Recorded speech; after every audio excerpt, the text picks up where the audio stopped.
अस्सलाम वालेकुम फ्रेंड्स। आज हम आपको एक क्वेश्चन का आंसर देंगे। हमारे एक फ्रेंड ने हमसे क्वेश्चन किया था कि जो मल्टीविटामिन टैबलेट है इनकी एक्सपायरी क्यों कम होती है। तो आपकी इन्फॉर्मेशन के लिए हम वीडियो बनाते हैं। जिस तरह आप देख सकते हैं कि वाइटालिन टी टैबलेट है, अबाउट फार्मास्यूटिकल की मल्टीविटामिन टैबलेट है। तो जो इसकी एक्सपायरी है अगस्त 2021 इसकी मैन्युफैक्चरिंग है, अगस्त 2022 इसकी जो है एक्सपायरी डेट है।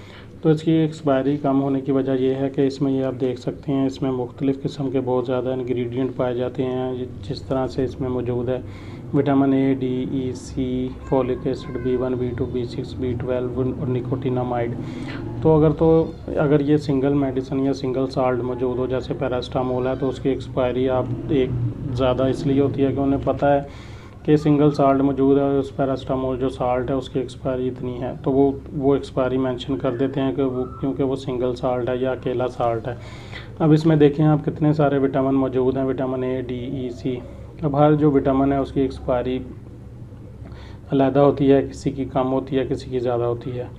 तो वो जो विटामिन है इसमें मौजूद विटामिन, जिस तरह आप ए लगा लें, अगर उसकी एक्सपायरी 1 साल है तो वो एक्सपायरी जो है 1 साल ही मेंशन करनी पड़ सकती है पूरी टैबलेट की उनको, क्योंकि विटामिन ए जो है 1 साल बाद एक्सपायर हो जाएगा इसमें जो मौजूद है इंग्रेडिएंट, इसलिए उसकी एक्सपायरी भी 1 साल ही मेंशन करनी पड़ती है।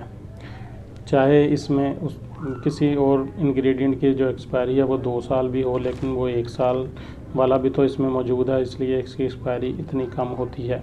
तो ये इन्फॉर्मेशन थी मल्टीविटामिन टैबलेट के बारे में। अगर तो आपको पसंद आई है इसे लाइक करें, शेयर करें, चैनल को सब्सक्राइब करें और बेल आइकन का बटन ज़रूर दबाएं।